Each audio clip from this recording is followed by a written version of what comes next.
You know, when I say the word computer, what pops into your head? Probably a laptop, right? Or maybe your phone. But what if I told you that we are literally surrounded by powerful, hidden computers that run pretty much everything in our world? And the crazy part is, most of the time, we don't even see them. All right, to really wrap our heads around this, let's play a little game. Think about something you probably see every single day, a modern car. So how many computers do you think are packed inside one of those? Go on, take a guess. 1, 5, maybe 10? The answer is dozens. Yeah, you heard that right. It's not just one central brain running the show. It's a whole network of specialized little computers. You've got one for the engine, another for the brakes, one for the navigation, the airbags. I mean, the list just keeps going. Your car isn't just a car anymore. It's basically a computer network on wheels. And this isn't just about cars, not by a long shot. This whole idea of hidden computers, well, they've quietly woven themselves into pretty much every part of our lives. Yep, think about it. That microwave in your kitchen, it's got a tiny computer calculating the perfect cooking time. Your washing machine, running that specific cycle, same deal. Your smartwatch, tracking your heart rate, you guessed it. They all have a dedicated computer inside, laser-focused on doing one specific job. So there's a name for these little hidden brains. They're called embedded systems. Now, unlike your PC or your Mac, which can do a million different things, an embedded system is a total specialist. It has one job. That job might be brewing your morning coffee, or it could be deploying an airbag in a crash. And it's designed to do that one job perfectly, every single time. Okay, so here's the key takeaway. An embedded system is a purpose-built computer. It uses sensors to grab information from the real world, it processes that info, and then it does something. It acts on the world. It's kind of like the digital ghost in the machine, making things happen behind the scenes. But, just doing something isn't always enough. For a lot of these systems, getting the right answer is only half the battle. They also have to deliver that answer on time. And that brings us into the world of real-time computing. We're talking about systems that take in data from the environment and have to spit out a response before a super strict deadline. In this world, the timing of the answer is just as critical as the answer itself. So that begs the question, right? What happens if one of these real-time systems misses its deadline?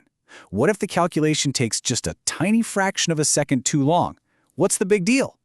Well, as it turns out, there are two very different kinds of late. On one hand, you have what's called a soft real-time system. Here, missing a deadline is, well, it's an annoyance. But then you have hard real-time systems, and in that world, a missed deadline is a full-blown catastrophe. Here's an easy way to think about it. Imagine you're streaming a movie. The system has a deadline for every single frame of video, right? It has to decode it and show it to you. If it misses a few of those deadlines, the video buffers or stutters. That's a classic soft real-time system. Missing the deadline is super frustrating, for sure, but the consequences are pretty low. Nobody gets hurt. Yeah, this is a perfect example. If your media player gets a little sluggish and drops a few frames, the video quality just goes down. The system technically failed to meet its deadline, but the result is just a bit of poor performance. It's not a total system meltdown.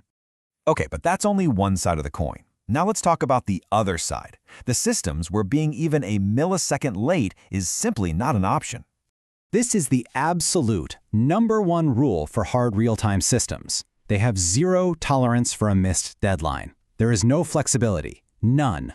The deadline must be met, every single time, no exceptions. And this comparison really drives home the difference in stakes. On the left, you've got a media player delay. It's annoying. On the right, you've got something like a missile defense system, where a delay of a single millisecond could be the difference between safety and utter catastrophe. And these life-or-death systems, they are all around us. We're talking about the anti-lock brakes in your car, safety monitors in a nuclear power plant, the collision avoidance system in an airplane, even medical devices that deliver radiation therapy.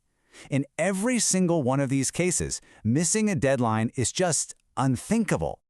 This graph here does a great job of showing the cost of being late. So for a soft system, see how the cost of a delay just kind of creeps up gradually? But look at the hard system. The cost is 0, 0, 0, right up until that deadline. The very instant you cross it, the cost shoots straight up to infinity. That vertical line represents total catastrophic failure. So that leads to a huge question. How on earth do you build one of these things? How do you design these high-stakes, incredibly time-sensitive systems? As you can probably guess, it's a massive challenge for engineers. I mean, it is a constant, crazy balancing act.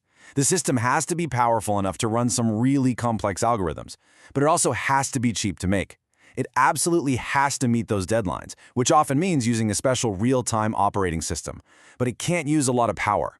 And on top of all that, it needs to be physically tiny, yet completely 100% reliable. So, to put it simply, engineers are basically being asked to do the impossible. They have to create something that's powerful, cheap, small, efficient, and perfect, all at the same time. It has to solve a complex problem on a brutal deadline with very limited resources. And oh yeah, it absolutely positively cannot fail. Ever. Okay, so what does all this mean for us, for our future? I mean, everything is becoming more automated every single day. Think about it, from self-driving cars making split-second decisions on the highway to all the smart devices in our homes. Our entire world is quickly becoming this giant, interconnected network of embedded systems. And these hidden computers aren't just getting more common, they're getting way more complex and way more critical than ever before. And what that means is that the stakes are getting so much higher.